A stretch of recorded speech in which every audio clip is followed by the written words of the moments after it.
that looks less than ideal. It's not super early in the morning.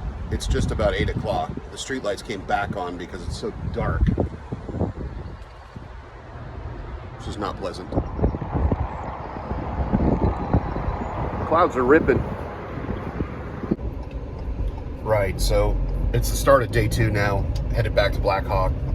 It's not starting out well, of course, because you can see the rain has hit and it is now pouring. So I'm on my way to the track. The track is towards the dark part where the rain is coming from, so probably not going to be better there.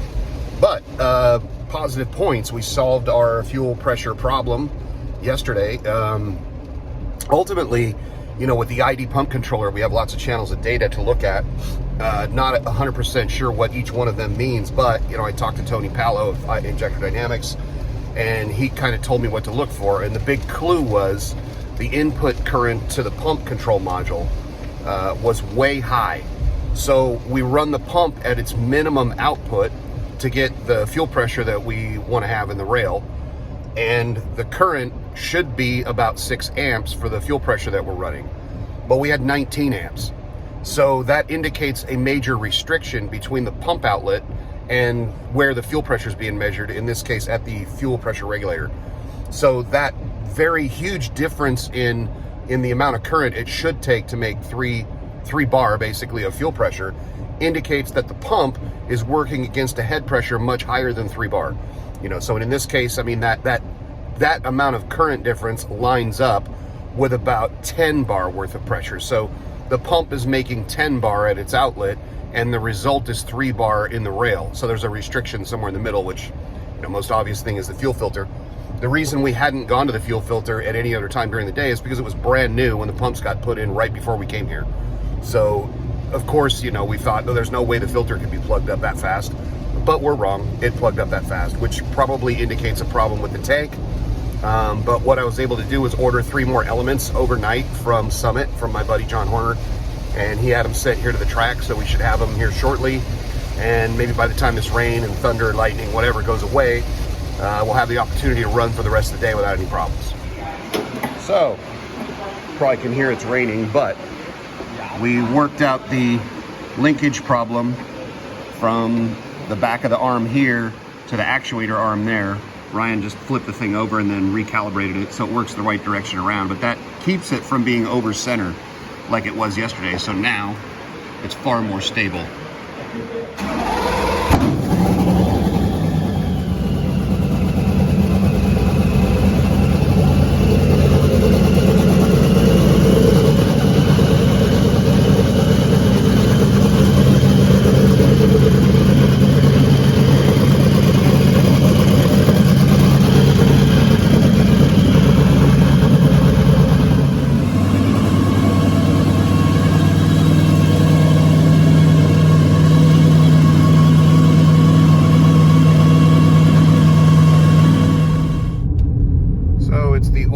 Track drying method. The rain has quit, and so now we're out here in rental cars trying to get rid of the water so we can go run this car around the track later. I feel so much like my buddy Thomas Bemis doing this. Naturally, we take the rental cars out, dry the racetrack. As soon as we get back, it is raining again.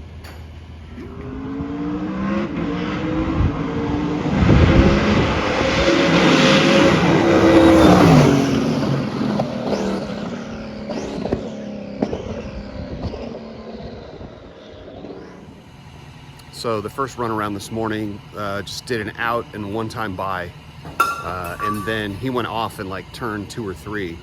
The back end came around on him. So when he was driving it back in, he's coming down the pit lane, you know, and we're trying to look at the rear wing, and the rear wing's in like high speed mode, low downforce, DRS if you want. So the rear wing control and the rear wing like downforce is not doing what we're asking. So anyway, we're gonna give it one more try with it in full downforce mode and see if it can hold it there, and then we're probably gonna potentially get rid of it because it's a good, conceptually it's good, but it doesn't seem to do what we want, and we can't tell what it's doing, and this is a really bad thing to have happen on the mountain. Just watching the wing. There it goes.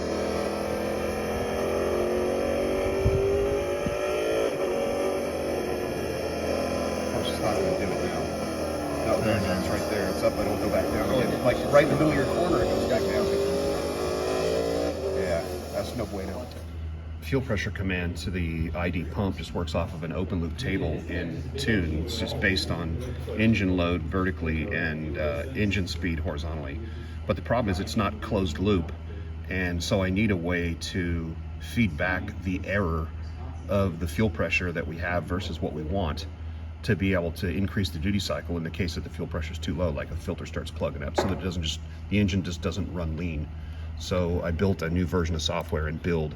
It's compiling now, and we'll be able to have another axis on this table.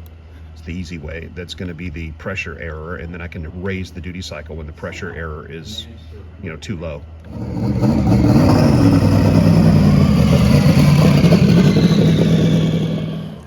Right, so this is go send him out. The sun's just come out, that's nice, but this is send him out with the wings in full downforce position and see if it will at least maintain that as it goes around the racetrack.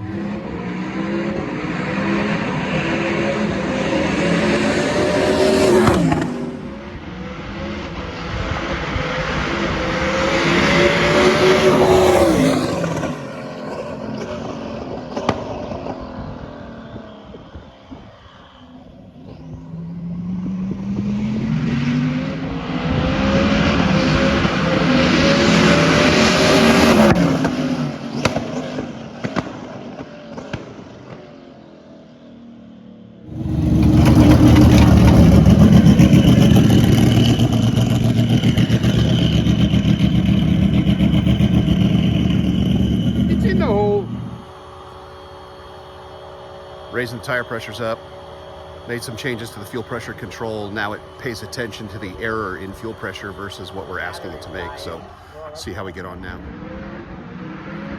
Interesting shot as he comes flying by. And just like that, we get more rain. That's right, it's lunchtime. Here comes our hero.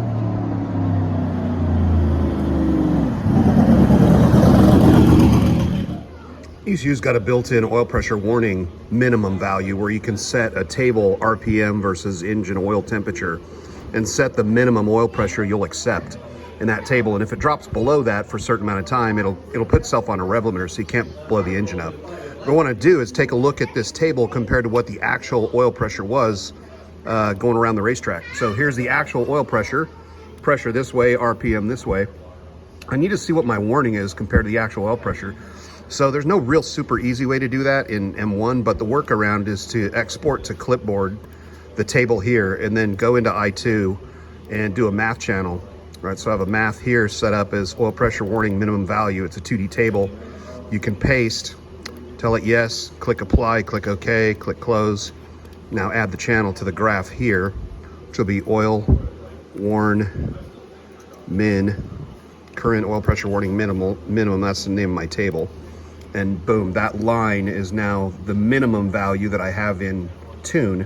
And I can see it compared to the oil pressure that I have from the data running around the racetrack to make sure that my warning is close to where my actual oil pressure is so the engine can't blow up before the alarm comes on. So you can probably hear it's rainy day schedule now.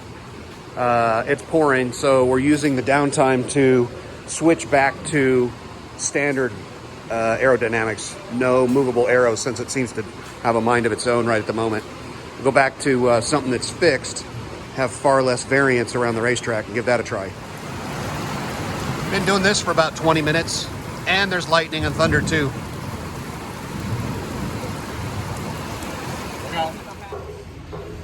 New filter elements finally came in from Summit. FedEx was supposed to deliver them this morning. They managed to get them here by about 2:30, so not too shocking there. But anyway, new elements, certainly brighter than the one we took out. And the big test, you breathe right through it.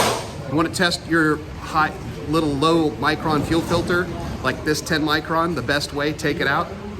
You should be able to blow through it, and your cheek shouldn't go like this when you do. Right, so this is rental car track drying part two.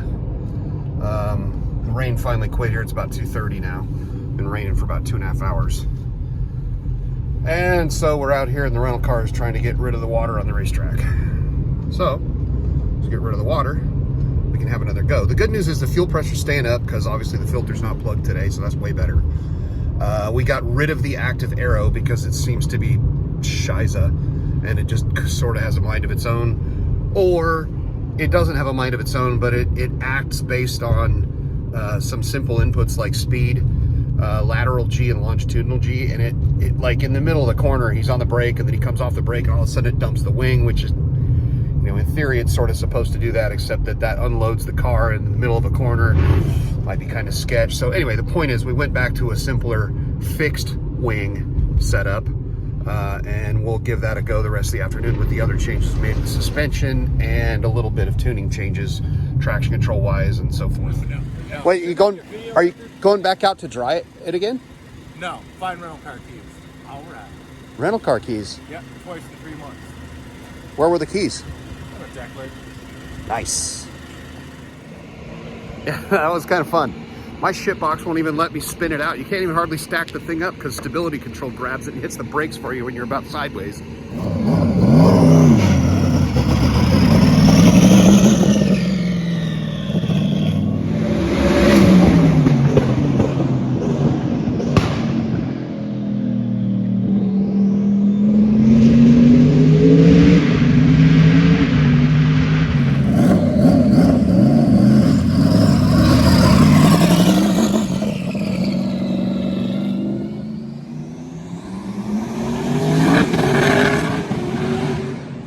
Couple more TC changes for the wet, and then we'll switch this thing back over to slicks and get our dry set up.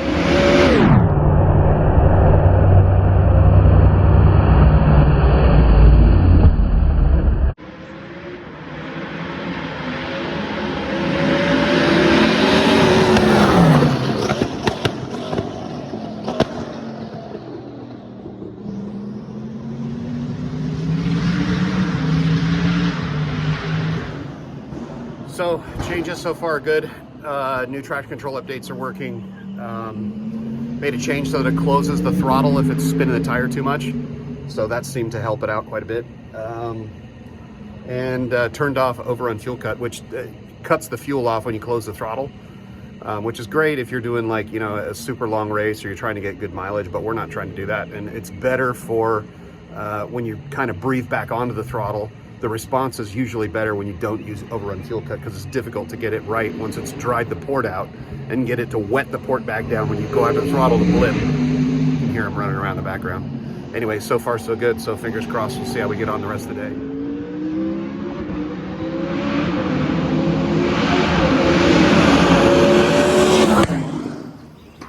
Okay, so he likes everything, traction control, the throttle feel, everything's good. So we're putting a little bit more fuel in. We've only got like 5 minutes before we run out of time to be able to run today. We're just gonna let him run it out and see what happens after that.